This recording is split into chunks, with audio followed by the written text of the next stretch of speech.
नमस्कार मित्रों, आप सभी का गुड फ्रेंड्स क्लब में हार्दिक स्वागत है। आज फिर मैं आपके सामने इतिहास का एक नया और अच्छा टॉपिक लेकर हाजिर हूँ। पिछला टॉपिक हमने अध्ययन किया था जैन संप्रदाय और आज का टॉपिक अपना है बौद्ध संप्रदाय।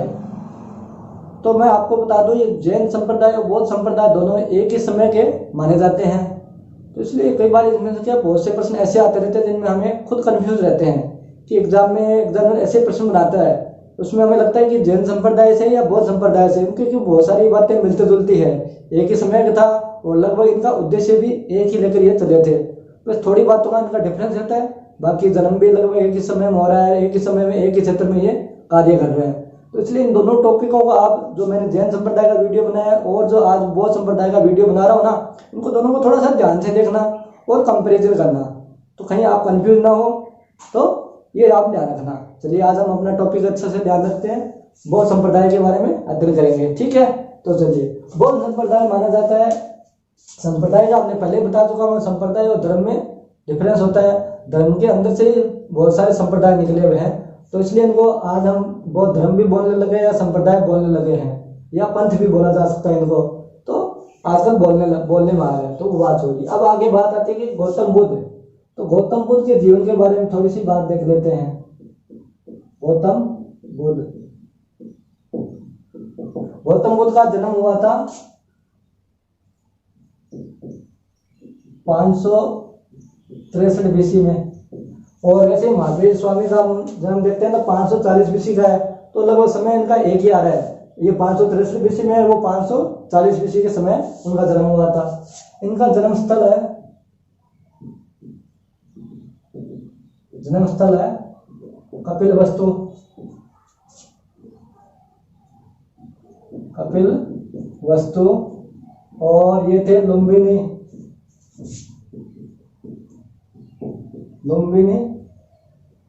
नेपाल,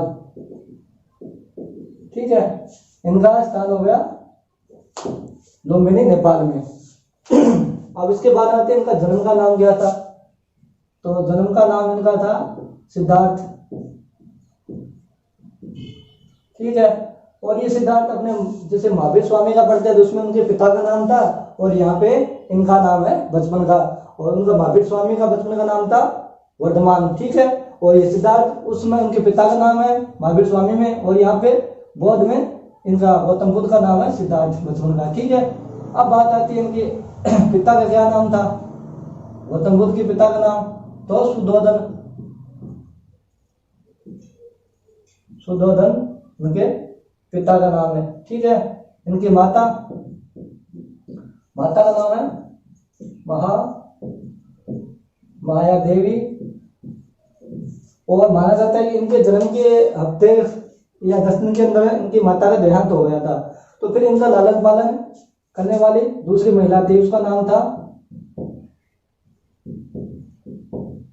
महाप्रजापति गोमती, इसलिए इनका गौतम नाम पड़ा था गोमती के कारण, ठीक है। दूसरी माता ने इनका लालन पालन किया था महाप्रजापति गोमती ने, ठीक है। अब अगली बात आती है कि इनकी पत्नी थी यशोधरा, और महावीर स्वामी की पत्नी नाम था यशोदा, और इनकी पत्नी का नाम है यशोधरा। तो ये बहुत सारी बातें मिलने आ रही है। और इनका एक पुत्र था, उनकी एक पुत्री थी, इनके पुत्र का नाम था राहुल, और उनके पुत्री थी प्रियदर्शनी, इनके पुत्र है। और दूसरी बात, ये भी राजवंश से थे, वो भी राजवंश से थे, और इन्होंने गृह त्याग किया था, 29 वर्ष की उम्र में, 29 वर्ष की आयु में, और उन्होंने किया था 30 वर्ष की आयु में। तो लगभग 1 वर्ष का डिफरेंस है बाकी सबसे में। अब अगली बात आती है इनकी कि इन्होंने गृह त्याग क्यों किया। वो कई बार प्रश्न एग्जाम में पूछा गया है। इन गृह त्याग करने के 4 कारण होते हैं, वो हम देख लेते हैं। कारण क्या थे। तो कारण माने जाते हैं, पहला कारण तो माना जाता है इन्होंने बाहर गए तो एक वृद्ध व्यक्ति को देखा था, वृद्ध व्यक्ति, ठीक है। दूसरा इन्होंने देखा रोगी व्यक्ति, और तीसरा इन्होंने देखा था मृत व्यक्ति, और चौथा इन्होंने देखा सन्यासी। अब वृद्ध व्यक्ति को देखा तो वृद्ध व्यक्ति जा रहा था तो वो देखा वृद्धावस्था बहुत कठिनदायक है, बहुत दुखदायक है, तो इनको दुख महसूस हुआ। फिर कुछ देर के बाद इन्होंने देखा एक रोगी व्यक्ति, तो रोगी व्यक्ति को देख के भी इनको लगा कि रोगी व्यक्ति भी बहुत दुखी है, वृद्ध व्यक्ति भी दुखी है, रोगी व्यक्ति भी दुखी है, मृत व्यक्ति मतलब मृत्यु भी निश्चित है, तो मरना भी एक दुखदायक है। फिर उन्होंने एक देखा सन्यासी जो अपनी प्रश्न मुद्रा में बैठे हुए थे और उनके चेहरे पे तेज था और कोई दुख का कारण नहीं दिख रहा था, तो उनको लगा कि सन्यासी जैसा दिख रहा है कि सुखी है, बाकी सबके सब दुखी है। तो इन्होंने सोचा, इस कारण इन्होंने गृह त्याग का सोचा और संन्यास लिया और उसका रहस्य जानने की कोशिश की, सन्यासी व्यक्ति सुखी क्यों है, बाकी सब दुखी क्यों है, इसलिए उन्होंने घर त्याग किया। अब बात आती है, एक तो ये प्रश्न पूछ लेते कई बार 3 चीज इनमें दे देते, एक अलग दे देते हैं, बताओ कि कौन सी नहीं है, और या इनमें से एक देते हैं 3 नहीं देते, कौन सी कौन सी है। तो ये 4 बातें आप याद रखना, वृद्ध व्यक्ति, रोगी व्यक्ति, मृत व्यक्ति और सन्यासी। अब अगली बात आती है गृह त्याग को क्या बोलते हैं, इनके गृह त्याग को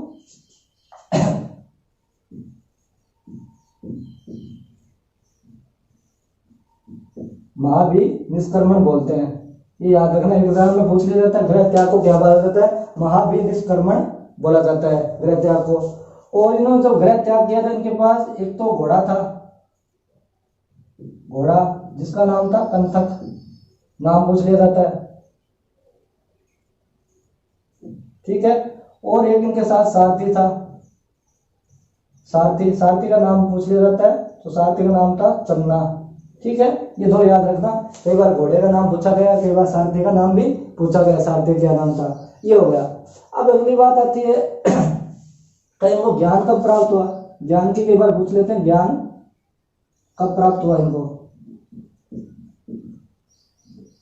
तो इनको ज्ञान प्राप्त हुआ 35 वर्ष की उम्र में, मतलब 29 वर्ष के इन्होंने घर त्याग किया तो 6 वर्ष इनको ज्ञान प्राप्त में लगे थे। और महावीर स्वामी को उन्होंने 30 वर्ष की उम्र में गृह त्याग किया था और 12 वर्ष उनको ज्ञान प्राप्त होने, उनको लगा 42 वर्ष की उम्र में ज्ञान प्राप्त हुआ, इनको 35 वर्ष की उम्र में। कहाँ प्राप्त हुआ, बोध गया, बोध गया जो बिहार में है, वहां के निंजना नदी,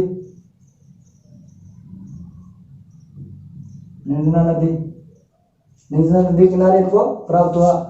और वहां पे पेड़ कौन सा था, महावीर स्वामी को भी पेड़ के नीचे होता है, इनको भी पेड़, तो पेड़ का नाम था पीपल, पीपल जिसको बोधि वृक्ष कहने लग गए, अब बोधि वृक्ष भी कहा जाता है, नाम पूछ लिया जाता है उस वृक्ष का क्या नाम है, तो बोधि वृक्ष नाम है, ध्यान रखना।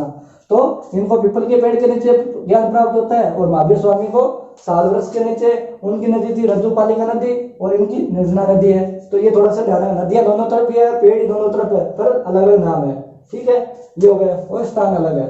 अब बात आती है कि कई बार एक प्रश्न ये भी पूछ लिया जाता है, ये पीपल का पेड़ है ना, इसको उसमें के शशांक शासक था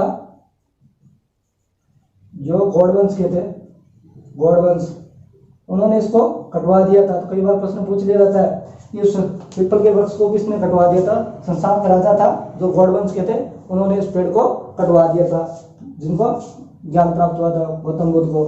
अब बात आती है इनका प्रथम प्रवचन, जब ज्ञान प्राप्त हुआ इन्होंने प्रवचन भी दिया अपना, तो प्रथम प्रवचन उसको क्या नाम से जाना जाता है, कई बार पूछ लिया जाता है कि गौतम बुद्ध द्वारा दिए गए प्रथम प्रवचन को क्या नाम से जाना जाता है, तो धर्मचक्र नाम से जाना जाता है, धर्मचक्र प्रवर्तन, ठीक है, ये याद रखना, धर्मचक्र प्रवर्तन के नाम से जाना जाता है। एग्जाम में कई बार पूछा गया, पूछ भी सकते हैं। तो ये यहाँ तक की बात हो गई।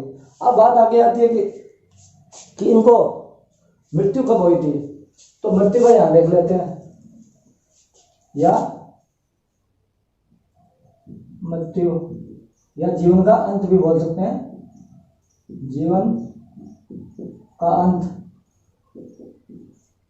तो इनका जीवन का अंत हुआ था 483 BC में, 483 BC में इनका जीवन का अंत हो गया था। और उस स्थान का नाम था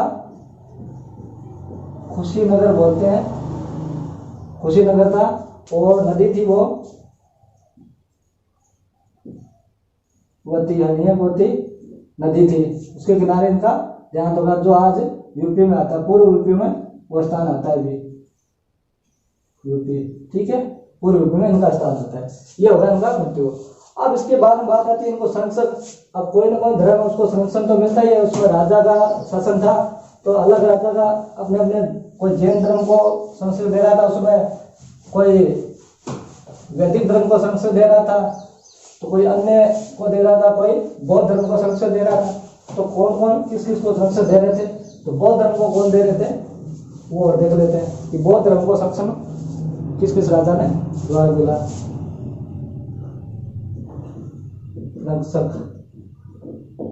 तो इनमें संरक्षण थे, पहले तो थे बिंबिसार ने इनको संरक्षण दिया, और इसके बाद में उदयन ने दिया, अशोक ने दिया, और अजातशत्रु ने भी दिया।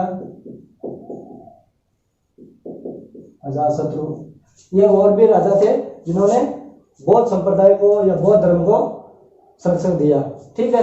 ये आगे संरक्षण की बात आ जाती है। उसके बाद एक बात आती है कि गौतम बुद्ध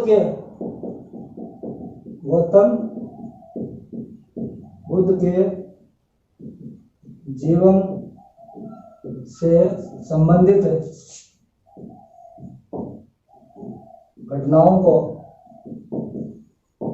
प्रत्येक चिन्हों से दर्शाया गया, घटनाओं को प्रत्येक चिन्ह से।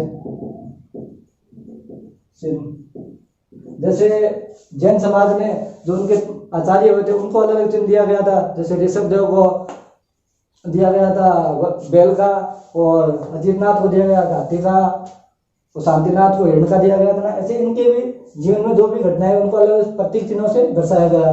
जैसे ये गर्भ में थे ना, जैसे ये गर्भ में थे तो इनको हाथी का दिया गया था, ठीक है। जब ये जन्म हो गया इनका, तो जन्म हुआ था इनको कमल या लोटस, कमल का फूल या लोटस बोलते हैं ना, उसका दर्शाया गया।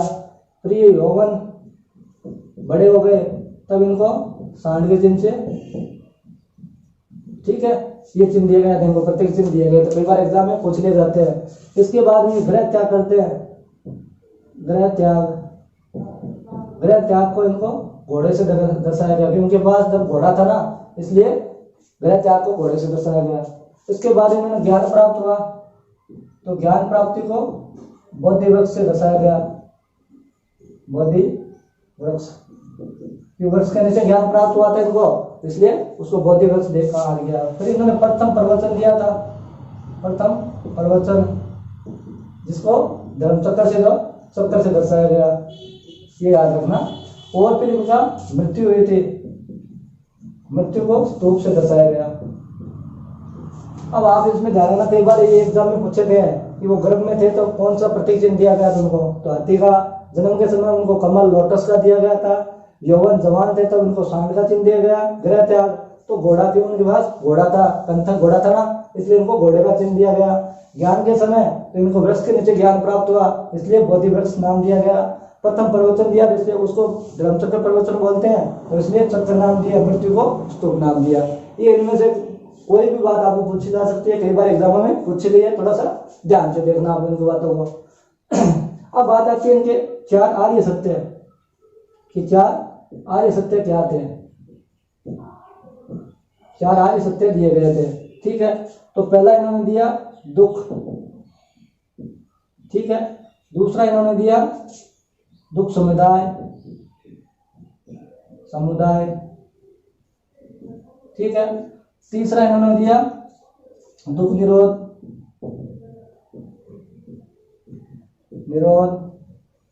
और चौथा इन्होंने दिया दुख निरोध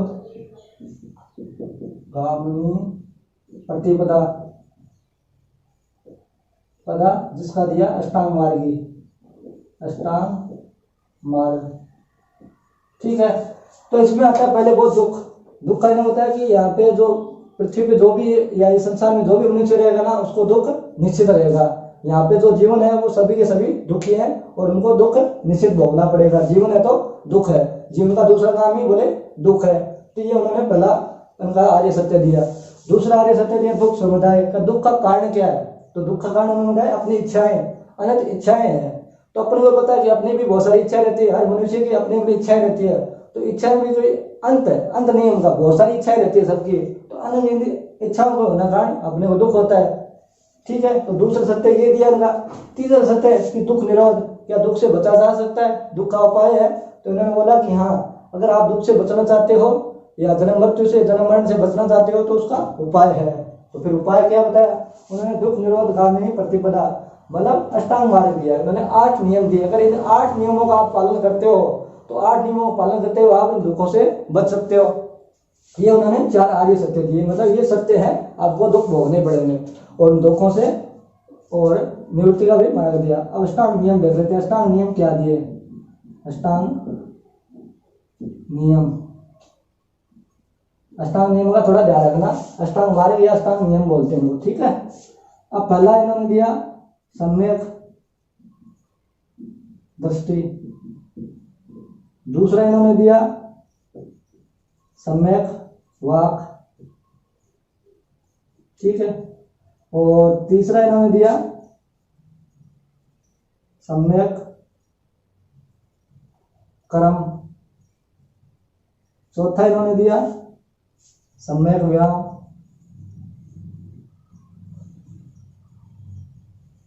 सम्यक व्यायाम।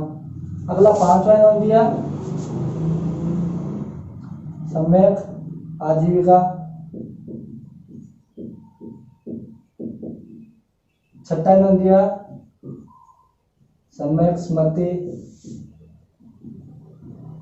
ठीक है, और 7वां इन्होंने दिया सम्यक समाधि, और 8वां नियम इन्होंने दिया सम्यक दृष्टि हो गई, वाक हो गई, कर्म, व्यायाम, आजीविका, स्मृति और संकल्प। 8वां दिया संकल्प। तो इन्होंने बोला सम्यक दृष्टि। सम्यक दृष्टि मतलब सत्य और असत्य को आप पहचानो। ये आप में दृष्टि होनी चाहिए, आपको इतनी सोच समझ होनी चाहिए कि आप सत्य और असत्य को पहचान सको। तो जिससे आपको दुख कम होगा। सत्य असत्य को पहचान जाओगे तो आपको धोखा नहीं मिलेगा, धोखा नहीं मिलेगा तो आपको दुख नहीं होगा, ठीक है। सम्यक वाक मतलब आप अच्छा बोलो, प्रिय बोलो, मधुर बोलो। मधुर बोलोगे तो आपके साथ कोई झगड़ा नहीं करेगा, कोई आपके साथ भेदभाव नहीं रखेगा। और कम बोलोगे तो वैसे भी झगड़े नहीं होते। आपने देखते हैं कि आज के समय भी अगर आप अच्छे बोलते हो, मधुर वचन बोलते हो और कम बोलते हो, सीमित मात्रा में जो आवश्यक हो वही बोलते हो, तो वहां पे झगड़े नहीं होते हैं। तो ये भी सही बात कही उन्होंने। सम्यक कर्म, कर्म मतलब वही कर्म करो जो अच्छे कर्म हो, सही कर्म हो, उनको करो, गलत कार्यों को मत करो। सही कार्यों करते हुए आप आगे बढ़ोगे तो आपको कोई दुख नहीं होगा, ठीक है। सम्यक व्यायाम मतलब वही कार्य करो जो उचित हो, अनुचित कार्य कभी मत करो, शरीर को स्वस्थ रखो, ठीक है। ये हो गया सम्यक व्यायाम। सम्यक आजीविका मतलब आप उतना ही कार्य करो, अपने जीवन में इतना ही धन उपार्जन करो जितना आवश्यक हो। ऐसा नहीं आप 5 पीढ़ी के लिए या 10 पीढ़ी के लिए धन बहुत सारे एक्स्ट्रा करके चले जाओ या बहुत बड़ा कारोबार छोड़ के जाओ, वो नहीं। आपको जितनी आवश्यकता है, आवश्यकता के अनुसार आप कार्य करोगे तो आपको दुख कम होगा, ठीक है। उसके बाद स्मृति। स्मृति मतलब अच्छे विचार अपने दिमाग में रखो, बुरी बातों को, बुरे विचारों को अपने दिमाग में मत लाओ। जो अच्छी बातें हैं, अच्छे जो उपदेश है, उनको अपने दिमाग में, अपनी बुद्धि में रखो। सम्यक समाधि। समाधि मतलब अपने मन को एकाग्र करो। बहुत सारे लोग देखते हैं मन विचलित रहते हैं, बोलते हैं अपना मन नहीं लग रहा है, मन भटक रहा है, कभी कहीं चला जाता है, कभी कहीं चला जाता है। तो ये बोले समाधि लगाओ, मन को एकाग्र करो। मन एकाग्र रहने लगेगा तो आपको परेशानी नहीं होगी, दुख कम होंगे और आपका मन शांत रहेगा, ठीक है। सम्यक संकल्प मतलब आपको संकल्प करना पड़ेगा। कोई भी कार्य करना है तो अपने को पता है कि अपने निश्चितता करनी, दृढ़ता करनी पड़ती है कि मैं ये कार्य करके ही रहूंगा। तो आपको संकल्प करना पड़ेगा अच्छे कार्य के लिए कि मैं आज के बाद में कोई गलत कार्य नहीं करूंगा, सारे कार्य अच्छे करूंगा, भले उसके लिए मेरे को कितना ही अधिक कार्य परिश्रम करना पड़े, ठीक है। तो ये उनके 8 नियम हो गए। बोले आप इन 8 नियमों का पालन करते हो तो आप दुखों से बच सकते हो, नहीं तो आपको दुख से कोई नहीं बचा सकता, आपको इस जीवन में दुख भोगना ही पड़ेगा। ये हो गए इनके अष्टांग मार्ग। अष्टांग मार्ग के बाद में इनकी बात आती है कि नियम। उन्होंने नियम भी दिए थे। जैसे जैन संप्रदाय में नियम थे, वैसे इनके नियम होते हैं। नियम तो सबके होते हैं, हर संप्रदाय में, हर धर्म में नियम होते हैं। तो इन्होंने भी फिर नियम दिए। नियम क्या दिए थे? इनको आचार संहिता बोलते हैं।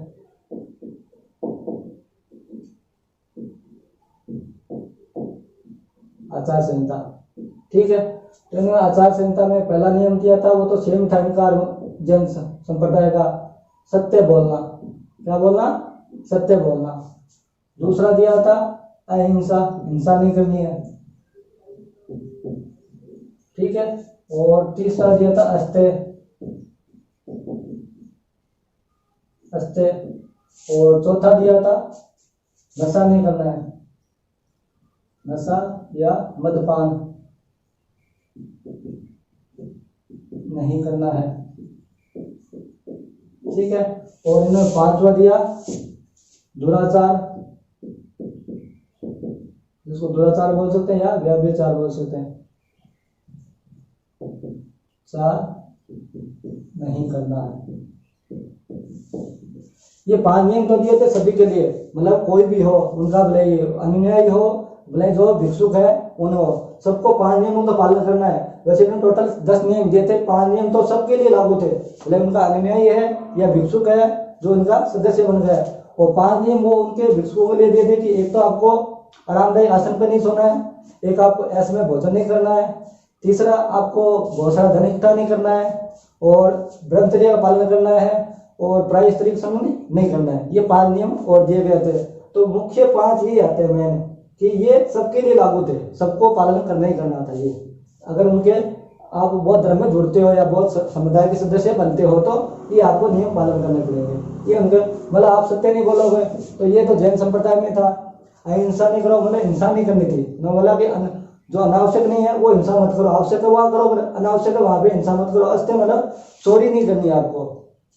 ये ना 3 नियम दोनों में सेम आते हैं, जैन संप्रदाय में और बौद्ध संप्रदाय में 3 नियम सेम आते हैं। इन्होंने फिर नशा वाला दिया कि नशा नहीं करना है, जो धूम्रपान या अदर बहुत सारे जो भी नशा है कितने प्रकार के, वो नशे नहीं करने, बिना नशे के रहना है आपको।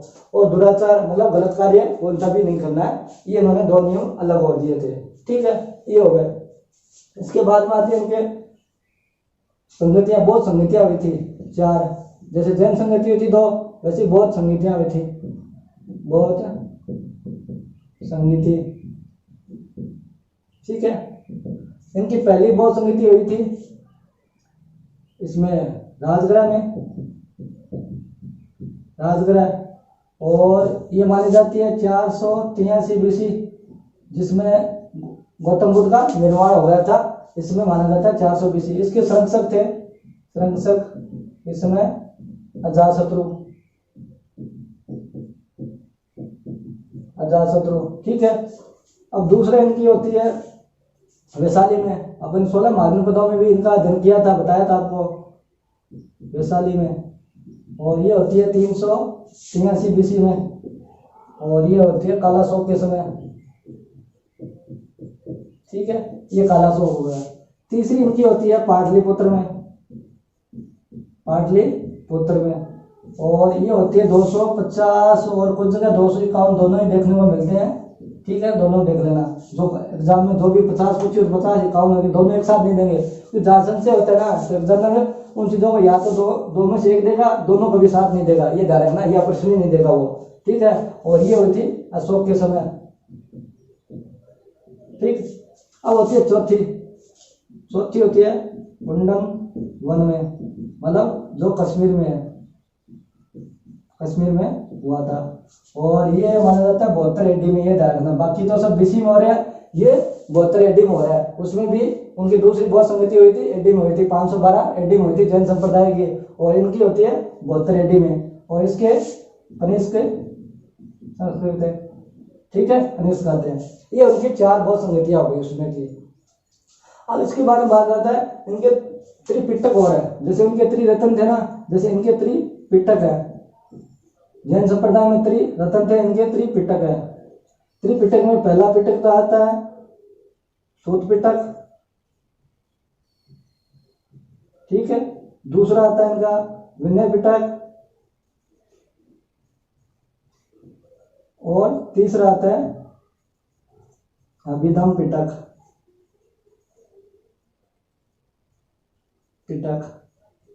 ये 3 पिटक याद रखने आप लोगों। कई बार एग्जाम में पूछा जाता है, 3-4 पिटक दे देते हैं कि कौन सा नहीं है, या कभी एक दे देते हैं, 3 अलग दे देते हैं, तो ध्यान रखना त्रिपिटक। ठीक है, और त्रिपिटक सूत पिटक में क्या है, बुद्ध भगवान के ना जिन्होंने गौतम बुद्ध ने जो प्रवचन दिए थे या संदेश दिए थे ना, संदेश बोल सकते हैं या इनके प्रथम प्रवचन थे ना, उनका संकलन है, संकलन है।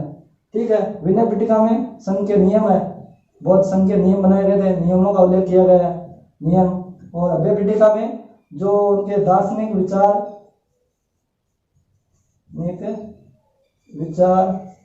और आध्यात्मिक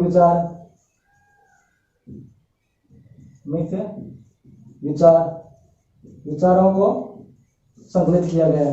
तो मैं तो ये आपको याद रखना, सूत पिटिका, विनय पिटिका और अभिधम पिटिका, ये इनके बारे में थोड़ा हम डिटेल से समझा रहे हैं, एग्जाम में इनसे पूछा जाएगा। इसमें पहले तो बुद्ध भगवान ने जो संदेश दिए थे, उनके जो प्रवचन थे वो सूत पिटिका में संकलित किए गए थे। फिर उन्होंने नियम बनाए गए थे, सारे नियम विनय पिटिका में है। और फिर इन्होंने जो दार्शनिक विचार, आध्यात्मिक विचारों का जो आदान प्रदान था ना, वो अभिधम पिटिका में बताया गया है। ठीक है। ये हो गए इनके त्रिपिटक।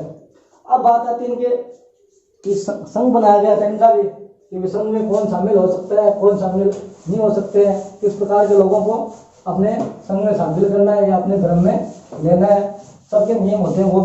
वो भी नियम इनके देख लेते हैं कि इनके क्या क्या नियम थे। बौद्ध संघ नियम, समतावादी, मतलब इसमें स्त्री व पुरुष सभी समुदायों के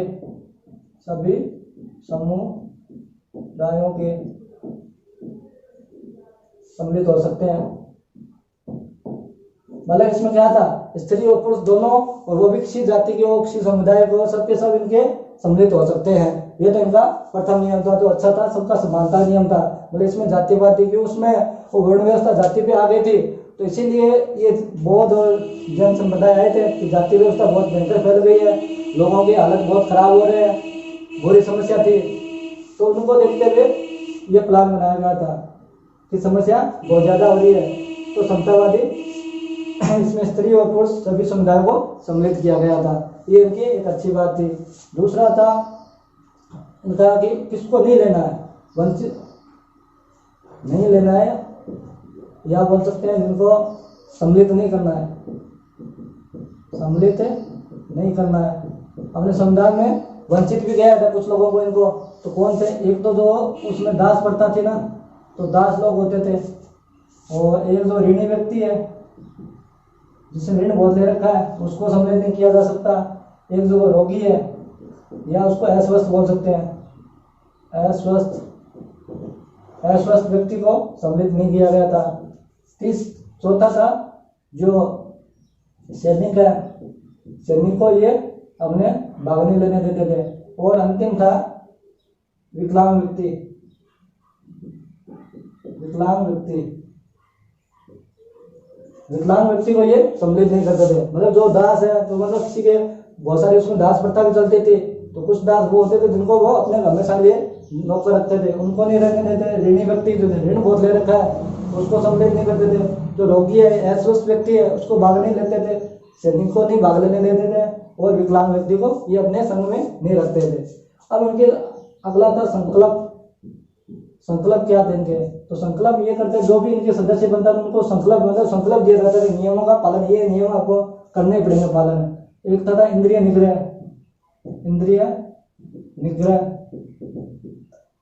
इंद्रिय संयमित रखना पड़ेगा।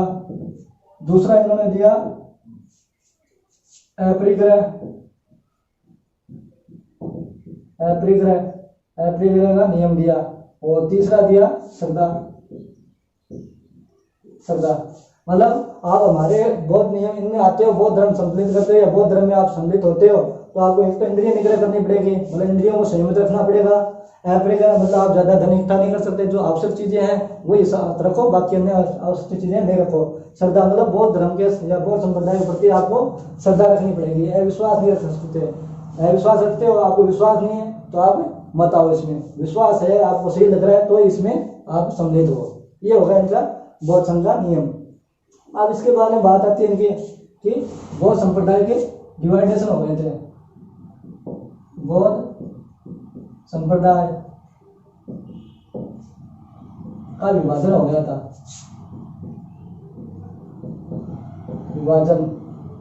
विभाजन कर दिया गया था। तो विभाजन में क्या हुआ था, दो विभाजन हो गए थे। एक तो महायान नाम आ गया था, दूसरा आ गया था हीनयान। दो भागों में ये उसमें डिवाइडेशन हो गए। महायान में क्या था, ये मूर्ति पूजा करने लगे थे। मूर्ति पूजा मतलब बुद्ध को भगवान मानने लगे थे। बुद्ध को भगवान माना या ईश्वर का अवतार माना,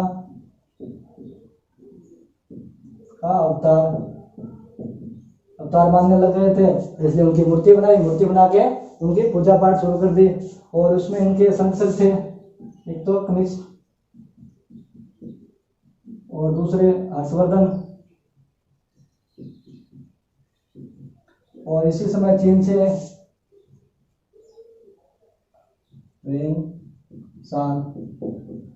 वेनसांग आया था। उसी समय हर्षवर्धन के समय चीन से वेनसांग आया था। और इसी समय दो संगीतियां और की थी इन्होंने, बौद्ध संगीति। उसके बाद में दो बौद्ध संगीतियों का आयोजन किया था। और इन्होंने बोला कि हमें लोगों को दुख से बचाना है, इसलिए इन्होंने मूर्ति पूजा शुरू करी। और हमें लोगों को दुख से बचाना है, उनको दुख दूर करने हैं, और इसलिए भगवान मानते हुए इनकी पूजा शुरू कर दी। इन्होंने बोला कि बुद्ध को भगवान नहीं माना, बुद्ध को मनुष्य माना, कि वो मनुष्य थे या मानव थे। और इन्होंने मोक्ष के लिए प्रयत्न किया कि हम मोक्ष प्राप्त करेंगे। ये इन्होंने सिर्फ अपना ध्यान रखा कि हमें मोक्ष प्राप्त करना है, इसलिए हम इस लाइन में नहीं आके इसमें रहेंगे, हम अपना खुद का मोक्ष प्राप्त करेंगे। हमारे लिए ध्यान रखेंगे, हम अपना ध्यान मोक्ष रखेंगे और बुद्ध के बताए हुए संदेशों में चलेंगे। बताए संदेशों पर चलेंगे, संदेश पर।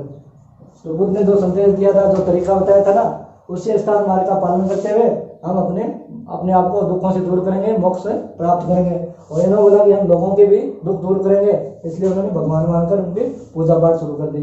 उसके बाद मांगा था, इसका भी एक और नया विभाजन हो गया था, वज्रयान। तीसरा विभाजन फिर और निकल गया। तो तीसरे इसमें तारा देवी नाम से पूजा करने लग गए थे और तंत्र मंत्र में आ गए थे, तंत्र और मंत्र का कार्य करने लग गए थे। तो इस प्रकार इनका बहुत संप्रदाय का डिवाइजन हो गया। अब इसके बाद में इनके अशोक ने भी बहुत सारा अच्छा कार्य किया था। हम देखते हैं जो अशोक राजा थे ना, इन्होंने बौद्ध धर्म को अपनाया, बौद्ध धर्म को अपनाया। और इन्होंने इसको श्रीलंका, मध्य एशिया आदि में इसका प्रचार प्रसार किया, फैलाया। इसके लिए उन्होंने व्यक्तियों को नियुक्त किया, बहुत सारे व्यक्तियों को नियुक्त किया इन्होंने। ठीक है, तो ये हो गई अपने बौद्ध संप्रदाय की।